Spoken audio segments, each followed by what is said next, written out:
Alright, so this is a unilateral kettlebell front squat. For this exercise, you'll want something to prop your heels up on.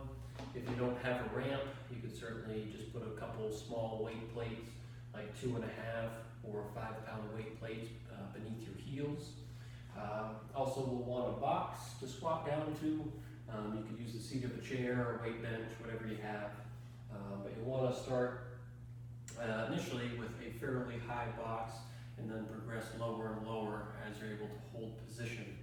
So what you'll do is hold the kettlebell in one arm. When you're holding the kettlebell, you'll want to slide the space between your index finger and thumb all the way to the corner of the handle. And then when you're in the front rack position, the kettlebell should be resting on your forearm and upper arm, my elbows touching the front side of my rib cage. From here, I tuck my hips a little bit, reach my right hand and right knee forward, and then I squat up and down to the box.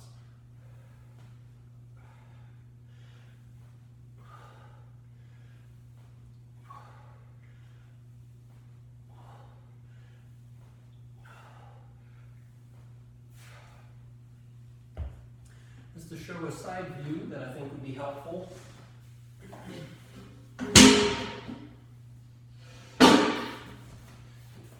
So what you might not be able to see from the front is it's going to be really important to keep the hips slightly tucked the entire time. So something that can be helpful with this is don't stand all the way up when you're squatting. Stop just a couple inches short of standing all the way up. So you always have a little bit of bend in your hips and knees. As I squat down, I'm not going to think about reaching my butt back. I'm going to try to sit on the front corner of the box.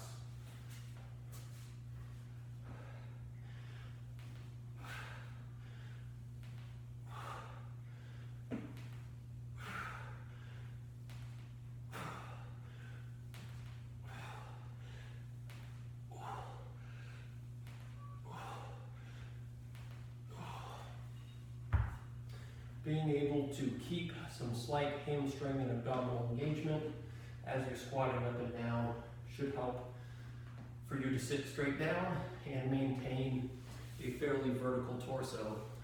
Again, prop the heels up on a small weight plate and squat down to a high box initially. That will make maintaining an upright torso a little bit easier.